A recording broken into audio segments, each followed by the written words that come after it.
Welcome to the True Grime Stories podcast, where in every episode, we'll unravel a new mystery of cleaning business transformation from a grimy mess to a great success. Join me, your host, Jeannie Henderson, as together we dig up cleaning business secrets that you've been dying to know.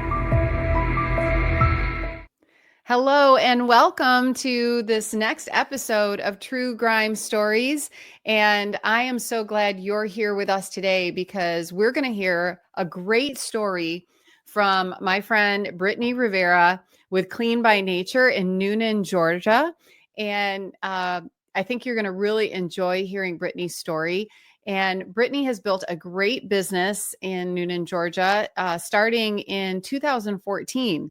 But as a lot of people do, she, once she was in it for a while, made some big changes and changed her business to a strictly eco-friendly cleaning service in 2016, hence the name Clean by Nature. And she really she was coming back into the workforce as a mom. And I think a lot of us can relate to that. We raise our kids and then we want to find something new to do. And that's exactly what Brittany did. And she also shares, here today and very openly on her website about how her son's type 1 diabetes diagnosis really kind of changed her life, dramatically changed the lives of her whole family. And she really had to have a flexible career. And that's the cool thing about the cleaning business. So I can't wait to hear more of Brittany's story and how she has built a great cleaning business and had some great results. So welcome, Brittany. So glad to have you here today on True Grime Stories. Hi, Jeannie. Thank you so much for having me. I'm so excited to share my story and, what CBF has done for me and how I have really came out of my comfort zone is basically the moral of this whole story. Okay. Yeah. Well, I can't wait to hear that. So, when you got started, how was it when you, first started your cleaning business? How did you get it started? Yeah. So actually, I was, like you mentioned, a stay-at-home mom for 6 years to my two sons. Well, I have three sons, but one of them was older at the time. So my two sons, I stayed at home with them. And I wanted to get back into the workforce. And I actually had just started looking for jobs right before my son's diagnosis. And so I was out kind of looking for a job. My husband worked odd hours too. He worked at a restaurant. So, those hours can be really weird. I know all about that. That's my background. Yes, you do. So he was working as a bar manager in a restaurant. And so I was trying to figure out how can I make my schedule, opposite of his so that someone could still be home with the kids all the time. And so that was already difficult in and of itself. But then my son at 22 months old was diagnosed with type 1 diabetes. And when that happened, we spent 8 days in the hospital, just kind of learning how to care for him moving forward.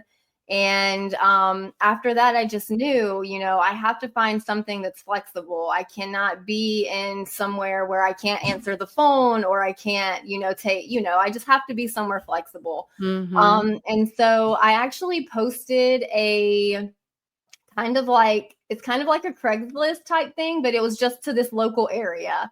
Okay. At the time, it was called like Access Coweta. I don't even think it exists anymore. But I posted in there and I just said, hey, I'm looking to pick up a few cleaning jobs. Anyone looking to have their house cleaned, pretty much. And I got like 2 phone calls off of that ad. And I still remember, of course, I think we all do, our first clients. And so I started with like 2 clients and my husband came and he's like, I'm going to buy you a vacuum cleaner and I'm going to buy you a printer. So he went out and bought me a vacuum cleaner and a printer. And that's how it was born, basically. Wow. 2 clients, a vacuum and a printer. I love that. Yes. Yeah. So that's how it got its start. And it just kind of went from there. It grew crazy. A lot of, word of mouth, as most of us do grow in the beginning. A lot of word of mouth, and it just grew like wildfire to the point where my husband was like, hey, what if I start cleaning with you? And at first I was like, I don't know how people are going to feel about that. I don't know how people are going to feel about like a man cleaning their house. But you know, I did want to get him out of that crazy work schedule that he Right. had. And Mm-hmm. so we did it. So he basically quit the restaurant business. He got a part-time job at like Home Depot. Okay. And the other Mm-hmm. rest of the time he was helping me clean. That's Um, great. We so we started were that way too. My husband and I were both cleaning in the field, and awesome. my husband was a great cleaner. So yeah, Yeah. I mean, guys can be great cleaners, but it is at first you're like, "Oh, I don't know if the customers are going to like that." But yeah, Yes. it worked out great Yes. for us. I know now we have customers. It's like, you have to send William, like, don't send anyone else, send William, which we're trying to pull him out of the field too. But Mhm. anyway, but yeah, so he started helping me, and that meant we were able to take on more clients, of course. And so I'm telling you, in the beginning, when it was just him and I, we were cleaning 4 to 5 houses 5 days a week. Wow. Yeah. So at our, like, this is crazy, but at our clients that we knew like really well and we had good relationships with, we would take naps at their houses. Because we would start at like 7 I a.m. love and that. not finish until like 7 p.m. Oh my goodness. I I can so know. relate. Yeah. Yes. Oh my And goodness. and also we were cleaning a church in the morning and a bank at Mhm. night. Oh, So we wow. had so much, like, it was crazy. You were grinding. Yeah. Really grinding. Yeah. Yes. Oh my gosh. My So mother-in-law had moved here, so she was keeping the kids, just I in was gonna case say everyone's then, yeah, wondering, like, right. what was happening with the kids. Yeah, and then you have to come home and be parents and all of Yes. that. And, so you obviously business is taking off. You were attracting a lot of great customers. When did you kind of hit a point where it's like, okay, you know, this is great, but I can't continue at doing it this way anymore. Like something's not working, something's broken. What did that kind of grime scene, as we call it, look like for you? Yeah, so definitely it was the fact that we were working 12-hour days. I mean, and we had actually kind of tried to hire people, Hmm. but it just wasn't working. Like, we didn't know what we were doing. And so the people we hired, they would do a crummy job or they just wouldn't show up at all. And so we knew we had to do something different.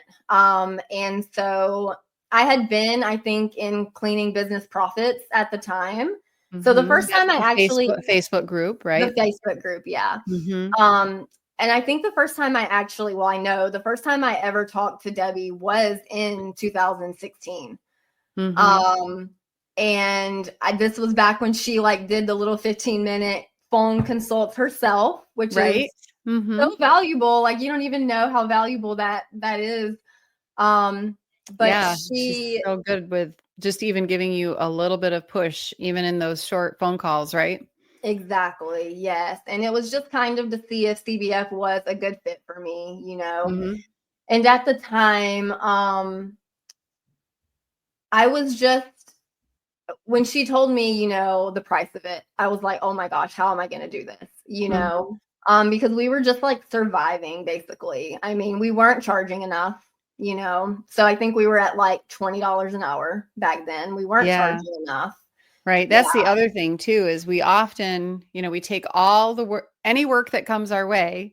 We don't charge enough for it. We don't protect our boundaries. We don't have any boundaries for ourselves as the owners, right? We burn Yes. ourselves out, but it's not sustainable. No, it's not. It's not. And in that phone call with her, like, the one thing she did tell me, and the one thing that I definitely took away from it was, she's like, you might not be able to afford this program now because your prices are not where they need to be. She's like, I need you first, starting today, to quote everyone at 35 to 40 an hour. So Hmm. this was in 2016. So, you know, we came a long way from that too. But she's like, starting today. And I was so scared. I was like, no one is going to book with me. But what was the experience that you had? I still booked. I didn't book as many, of course, Right. because I wasn't the cheapest cleaner on the block anymore. Hmm. But I still booked, you know, a good amount. We still grew like crazy. I mean, we still never had trouble. And I was so surprised. And like, I cannot believe. And at the time I was still doing, in-person walkthroughs, home Right. assessments. So I was selling myself more than I was selling the job. Mhm. I was really selling my personality and who I was. And that's what people really bought into, I think.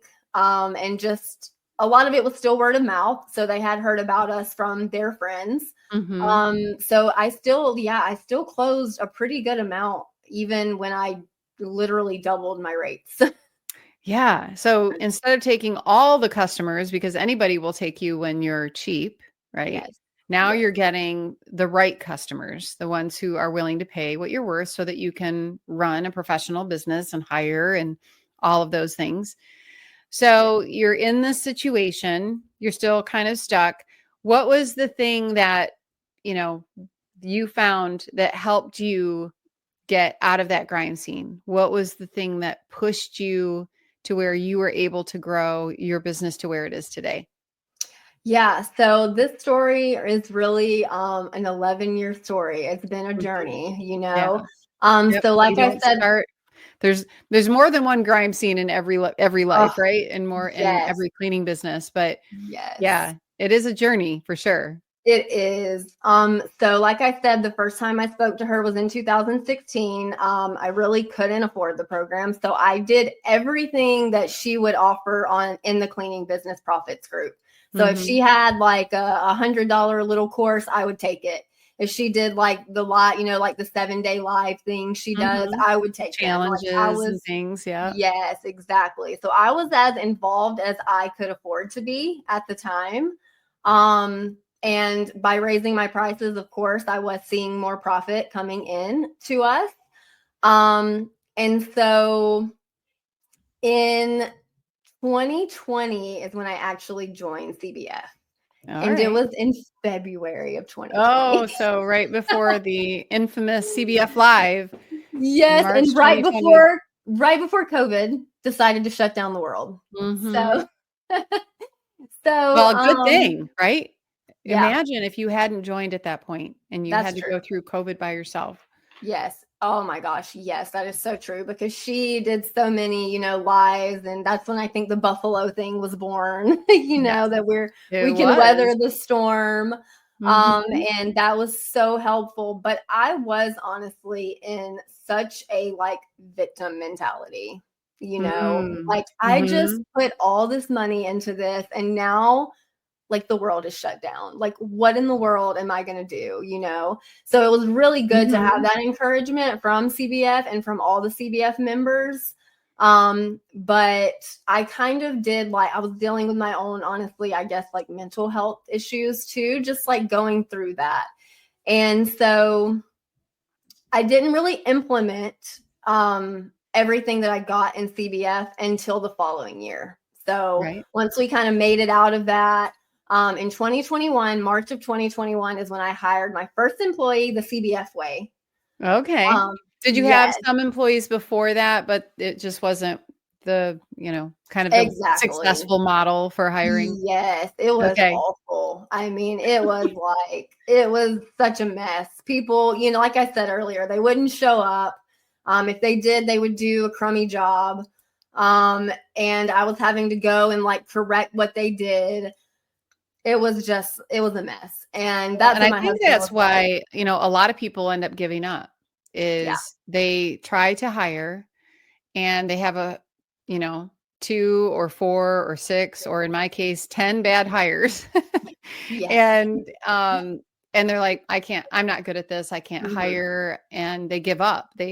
I see a lot of cleaning businesses go backwards at that point because Yes. they think hiring is some magical thing that only a few people are capable of, but it's really knowing the right way is what Yes, you it found really out. is. It really is. And I can definitely attest to the fact that there are great people out there that want to work and want to do this job, and they will take pride in it and they will treat it like it's really their business because at the end of the day, those clients are really their client. They're servicing those clients Right. and they know if they don't do a good job, then, that client cancels, and then that's their loss of income at the end of the day because that's their client, you know. Well, I love that Um, you said that because you hear all the time, there's nobody who wants to work. yeah, There's nobody who can do as good a job as I can. And there's nobody this and nobody that. But what you just said is so important for us to all remember. There are people out there. And if you look around you and there's all these successful cleaning businesses, they must have good people working there. yeah, So where are they getting them? So that's that's great. Thank you exactly, for yeah. saying that. Yeah. Yeah, and that's part of the thing with CBF too. The community is just priceless because you see even people in my own area, you know, because you can look at different areas and say, oh, well, maybe that's different over there, you know, but there's people in like my state that have amazing cleaning businesses with, you know, 20 employees. So it's like, hello, if they can do it, then I can definitely do it. I just have to crack the code. Like, how do I find those good people? And I really Mhm. think the secret to that is um, you have to kind of practice interviewing. You know, you have to learn what to look for in people. And it does take Mhm. a little bit of a learning curve to learn what to look for in people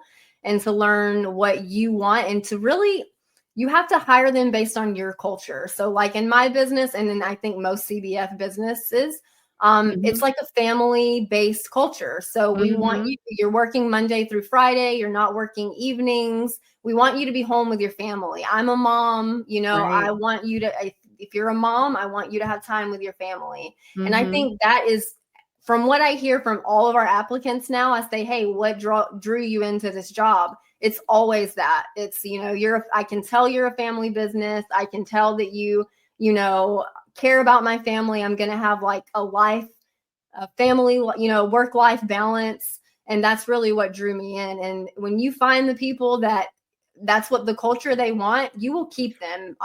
Most of my cleaners now have been with me 2 or more years. That's great. Doesn't Yeah. that feel good? Yes, it's amazing. And I love them. They are amazing. Like I said, they treat it like, you know, like it's theirs and they really Mhm. care. And yeah. Oh, So that's so great. Well, yeah. So congratulations on that. thank So, what have you found is like the main thing that keeps you out of getting back into another grime scene? um so for me, it's doing things that make me uncomfortable. Okay. Yeah. So that was one of my big hurdles from the beginning, from the moment I spoke to Debbie in 2016 until I joined, and still working my way through that up until literally today. um, Mhm. is just doing things that make me uncomfortable. If you would have, you know, if you would have seen me years ago, I was this person that um I was pretty standoffish. I was very shy, and I knew like I couldn't grow a business that way. Um, Mhm. so I've had to do a lot of things that have challenged my comfort zone a lot. Um, you know, if it's I there's always that quote like if your dreams aren't scary enough, then they're not big enough. Yeah, yeah. And I really live by that now because I can see like the things that have brought me the most progress are doing the things that make me the most uncomfortable. So, what's one of those examples? So I just literally completely got out of the field this year. Um, Oh, wow. yeah, so this Congratulations. thank That's you. a huge deal. It is huge. So, You are like I officially mentioned, mop free. yes, exactly. So, Congra like I mentioned, my husband and I, this was it for us. Like this was our only source of income. And Mhm. when it's your only source of income, it's like you have to make it. You know, you don't have a Mhm. choice. You have to do it. And so it was hard to let go of like those clients that you knew were going to cancel on you when Mhm. you told them I'm not going to be cleaning for you anymore. Right. It was hard to let go of those because you see it as, you know, oh my gosh, that's like $150 a week, you know?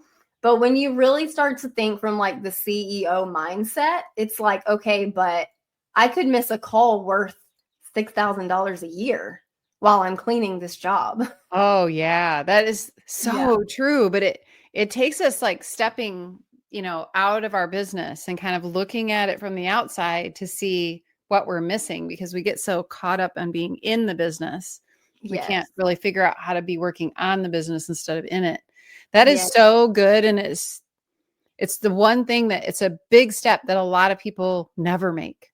Right. Right. They never get out of the field. Even when they have employees, they're still in the field. So I'd Mhm. like to come back and talk more about this because this is, I know, a life-changing time for you. And it can be a huge life-changing time for all of us in the cleaning industry. So, is your cleaning business a grime story? There's no need to stay stuck in the muck because you're not alone. With over 500 active members and more than 500 graduates of our Cleaning Business Fundamentals program, CBF is the #1 cleaning business academy in the world and has created more mop-free millionaires than any program in the industry. Learn more and let CBF take your residential cleaning business from a grime story to a gleaming success. Welcome back, everyone, to True Grime Stories. We're here with Brittany Rivera, and she just revealed an amazing step that she's made in the last year that is, taking her business to the next level. So, Brittany, thank you for being with us again and sharing this important step of taking the mop out of your hand, stepping out of the field, risking losing clients, and taking on that CEO mindset. So, when you aren't cleaning in the field, what do you do with yourself all day? Oh my gosh, there's so much to do. There's more there's more to do than when you were cleaning, as you know. But that was part of my comfort, right? Like, I'm comfortable cleaning. I don't know if I know how to be an owner. I don't know if I know how to run a business, So that was really part of like getting out of my comfort zone. So now I am managing social media. I am learning how to do like Google Ads. Okay. Of course, managing the employees that are in the field. With their deep cleans, of course, we have, lead tech. So checking in with them on the jobs, making sure that the jobs are going as planned. What size is your team now? So we have 6 full-time employees. All right. Wow. Great. Yes. Like we just got, I know Faith did like the trainer success course with the binder. So I've been printing those binders this week and getting that ready to go. There's so much to do. Networking is huge. That's a big jump outside of my comfort zone that I've made, is just noticing that, like I said earlier, people are really buying into you. They're not buying necessarily into your business. They're buying into you. So the more connections you can get out in your community and make with people, the more you're going to see your business grow. That's for sure. That's for sure. But I talk to a lot of cleaning business owners when they're at the point where you are now and they're out of the field and they're just lost. They don't know where to start, what to work on next, that kind of thing. But what have you found, now that you are out of the field, you're able to work on all these things. What are some of the results that you're seeing from that? So since I've been out of the field, I actually just started kind of pulling myself back slowly. So first I took like Monday and Friday off, and then I took like Thursday and Wednesday, and then Tuesday, because Tuesday was when I had like my one last recurring client. So I did it slowly since August of last year. And Great strategy. That's how you do it. Doesn't have to be like, cold turkey, right? Yes, exactly. Did that client quit? Not as of yet. There you go. But I do have a couple that did. Yeah. But I'm like, it's fine. It wasn't the end of the world. No, it wasn't. We replaced them already. Did you replace them with someone who was paying as much or more? As much, yeah. I mean, my prices have been pretty well since, I've been in CBF. So they've taught me to keep my prices good. So they're paying just as much as that person, but actually like those people were like monthly and these people are biweekly. Oh, so they're double the size, really. You're getting double the revenue. Exactly. Yeah. Oh my gosh. Yeah. And that's the other thing is letting go. This is a comfort zone thing, is nobody likes rejection. Nobody likes to be told we don't want you anymore. No. But what you really did was you chose that it didn't matter if they stayed or not. And that's really the power of choice that you have. It's not them leaving you, it's you leaving them. Yes. And a lot of us struggle with that because we're like, oh, we don't want to leave those clients. But if that's what it takes for them to stay, they are holding you back.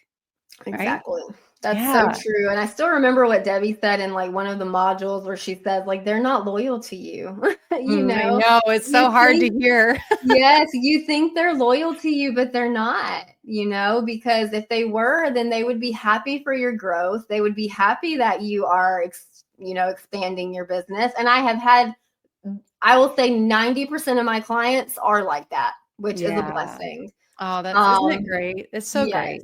Yeah. Yes. But those 10%, it's like, okay, we'll replace you. It's fine. Yeah. I can go find somebody else. And you might be surprised how many of them end up coming back.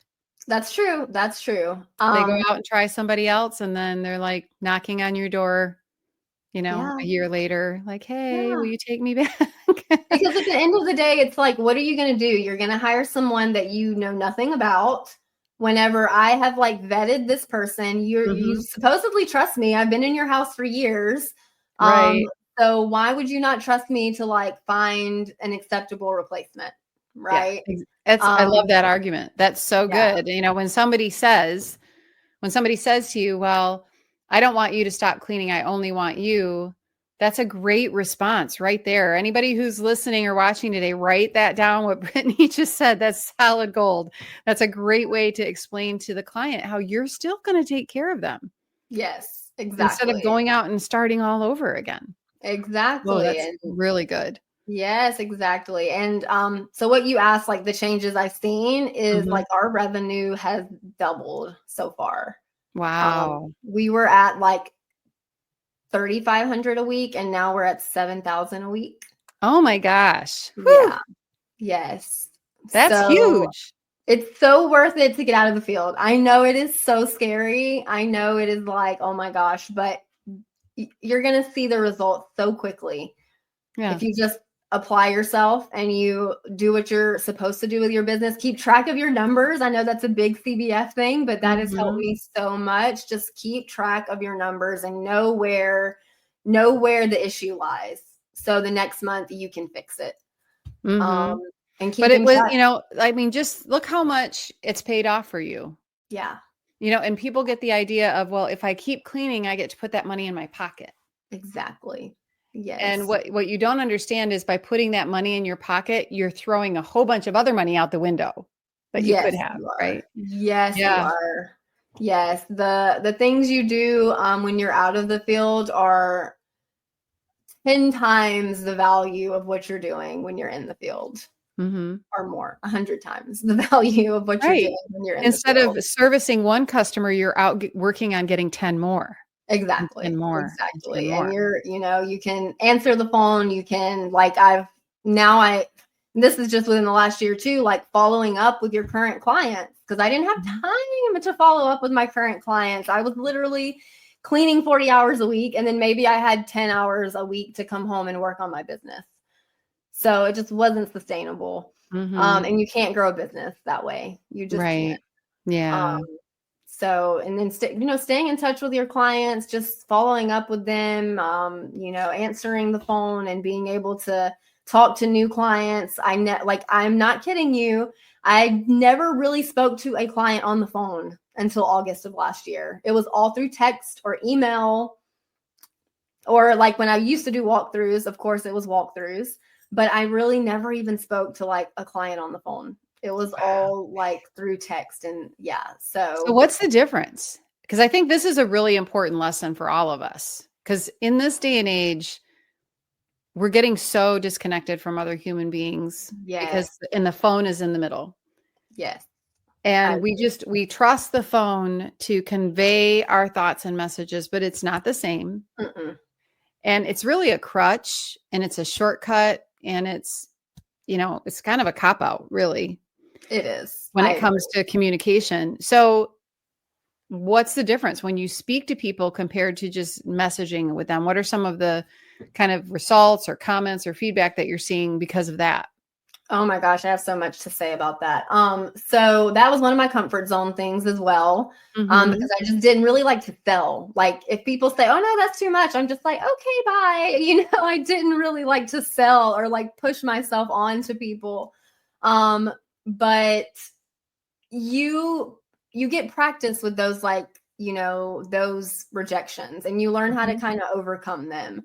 And I think when you can convey by speaking to them the difference in your service and maybe a lower priced service, um they when they hear that difference, it's much different than like seeing it on paper or seeing it in a text message or an email, or Mm-hmm. seeing it on your website. When they hear it Mm-hmm. directly from you and you communicate that to them and kind of like relate their needs to the service, my close rate has gone up significantly. Now I will not give a quote until I've spoken to you. Oh, Um, yeah. yeah, That I love that. I yeah, can't say enough about how important that is for people's growth. And I think so many people are missing a huge opportunity by creating those bonds of having a conversation compared to trying to text. If we think about it, we don't like to read words, you true. know. We like scan. Yeah, So if you send someone a big long email that says all the same things that you would say in a phone call, they're not going to absorb that because they're going to choose not to read it. But yeah. if you're in a phone call, they have to listen. And it's just such a missed opportunity when we don't have those. So, wow, congratulations. I mean, that right there for the rest of your life is going to pay off for you and in Yes, so many big ways, but especially in the business that you're in now. So, what are definitely. the plans for your future? You've doubled the size of your business, you're mop free. What is this new freedom like? And, Ah. what's coming for you and your family? Yeah, so I mean, it is amazing. Like this is where I always wanted to be. I mean, of course, the sky is really the limit with CBF, with the community, but my goal for this year is to hit a 750,000 run rate by the end of the year. So I know we can do it. It was 600,000. I was like, "No, we can do 750. We're Shoot going to push for big. Yeah. 750." Yes. Shoot for the moon. All Yes, right. exactly. So that is our goal for this year. The I'm, the freedom I have now that I'm not like cleaning all the time to be able to grow the business is just like, it's honestly like I can't even put it into words. It's like you just have so much, like, my brain is so ADHD, like it's bouncing all over the place. So when I used to be in the field, I would take out my phone and like put in the notes that I was thinking of at that moment.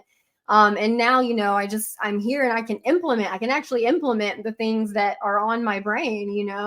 Like we didn't even have labels on our bottles until this year because I had no time to make them and print them out and get them put on the bottles and crazy stuff. But Yeah. just there's so many things that you want to do, but when you're cleaning all the time, you just don't have time to do them, and you're just doing all you can just to get by. Right. Yeah. Yeah. So Well, definitely we're excited for the future for sure. We're hoping to have my husband out by the end of this year too, because he is still in the field. you can do Um, it. yeah, You can yeah. do it. Put him on the 90 days mop free plan. Yeah, exactly. Yes, exactly. So he Yeah. will be out too, and then just both of us together, what we can do. I know we're going to be at $1 million, I think, by the end of next year for sure. Yeah. Oh Yeah. my goodness. Well, congratulations, Brittany. I'm so Thank inspired you. to hear your story. And there are a whole bunch of people who hearing this will have hope that they can do it too. That and understanding the difference of when you're in the field, how you're actually holding your business back and to see, I can see it on your face. You're just glowing to see Yeah. that release, that freedom of like, I can finally do all the things I've been like dreaming about and act on all the ideas I'm having Yes. and getting out there and doubling the size of the business and beyond. Yes. So like Yes. you said, you're completely limitless when you do that.